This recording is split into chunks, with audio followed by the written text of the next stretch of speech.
again, guys. Just got out of seeing the Australian and world premiere of the brand new film, directed by fellow Australian George Miller, and that is Furiosa. And of course it is a prequel to the highly successful film Mad Max Fury Road. It was released a number of years ago now, and it really did clean up at the Oscars, especially with the technical awards. This film is quite amazing. It is a visual feast. I will say first off the bat though, it is quite long, significantly long, and I think when you watch it you'll realise this. However, there are some differences between its predecessor Mad Max Fury Road. That film does feel like a continuous, action-packed, just amazing wild ride, where this film feels a lot more episodic. It kind of reminds me a bit of Tarantino films, the way it's kind of divided up in chapters. The episodic elements do work really well for it though, but it's just kind of a fabulous thing to watch. A lot of that is courtesy of this sensational cinematography. I guess that team is led by Simon Duggan, but some of the cinematography in this, especially in the first half of the film, is just stellar. It is fantastic and it's just transformative. It really does take you into another world.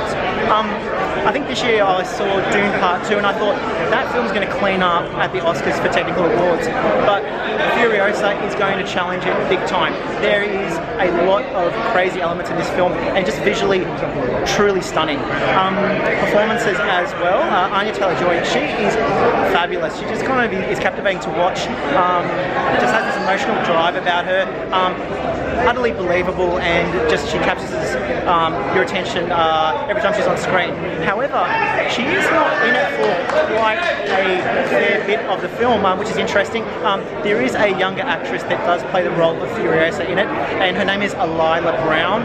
She is fantastic. I'm not sure how old she is, but she is amazing. She's got a big future, and just some of the stuff that she's asked to do by George Miller in this, she just kicks it out of the park. It's just really fantastic. And we have to say, Chris Hemsworth, he's utterly transformed in this film.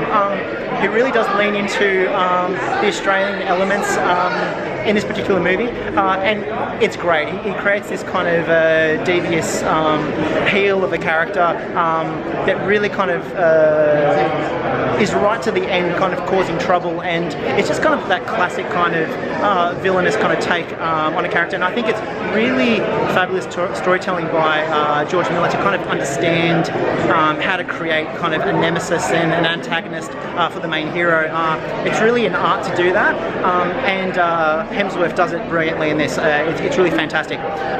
But really, the only criticism, it is quite long for a narrative, and you probably do have elements where the narrative drive can kind of slow down a little bit. But really, just the way it's edited and the episodic elements of it, the pacing's quite great. It's just a lot to get through compared to the predecessor, as I said, Fury Road. That just is constant action, constant narrative drive, just kind of the wheels, for lack of a better word, are constantly spinning in that film. Whereas this one, it does take a lot more breathing room.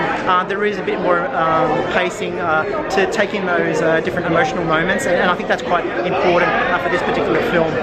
But really, cinematography, completely fantastic, and some of that production design and just the visual elements in this film are just incredible to see. George Miller has done a stunning job, and this film, rumour has it, it is the highest costing film to be made in Australia, and all of it was shot in entirety in New South Wales, which is quite amazing. And I think they did go back to Broken Hill as well, where the original trilogy of Mad Max films took place. There is a few interesting cameos in this. I won't kind of mention them, but they are in there. But I do have to say though, now we're kind of really deep into this Mad Max kind of world. It is a bit of a shame you don't kind of see those moments with Mel Gibson, who kind of made this role famous. There is really no room in him for this though. It is a prequel. There might be a hint of his presence, I'll just say that. But it is just tremendous to kind of watch, and it really does build on that world that George Miller created with that Fury Road movie, and it's amazing to see where they go from here. But I think diverting away from the Max character and going into Furious and kind of filling in the backstory and just creating that story world, it's quite amazing. I think it's going to go very, very well internationally as well. It's just that kind of classic film where there's not a lot of lengthy dialogue. It's more of a visual kind of film, and that's going to lend itself to international audiences as well. But it's tremendous. You have to check it out. Just kind of pace yourself. It is a long movie, but it is highly worth it. It's just visually stunning, and especially that first half of the film. Just some of the shot selections are quite amazing. Some of the angles, I'm not even sure how they did them. I think I saw in the credits there is a bit of artificial intelligence used in this as well. I'm not too sure to what degree those visual effects were created, but it is just a stellar piece of filmmaking by George Miller. Congratulations to his team for putting on something completely amazing. And also notable mention to Charlie Fraser. She has some moments in the film, and I thought she was great in those moments. She really is developing as an actress, and I think that's great considering she's only had kind of a few films under her belt. So yes, but definitely stars of the film, Anya Taylor-Joy, obviously, and Chris Hemsworth, and Lila Brown is someone to watch in future. But aside from that, I'm about to head off. Highly recommend this film. I'll catch you guys at the next one. So long.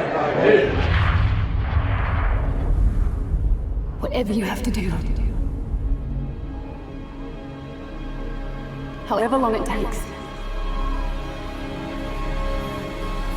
Promise me you'll find your way home. Furiosa. Give me this promise.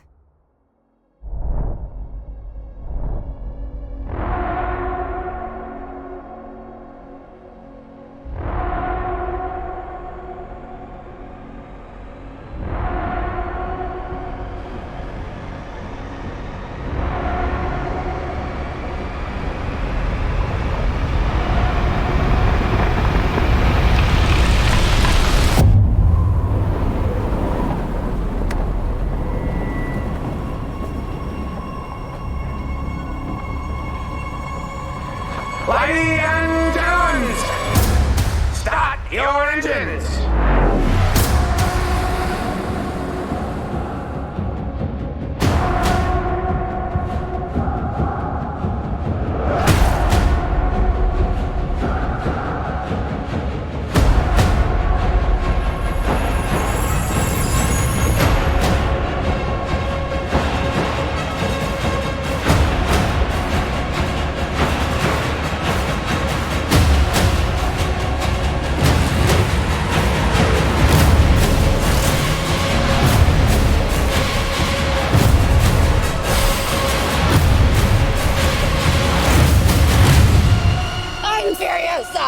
The darkest of angels.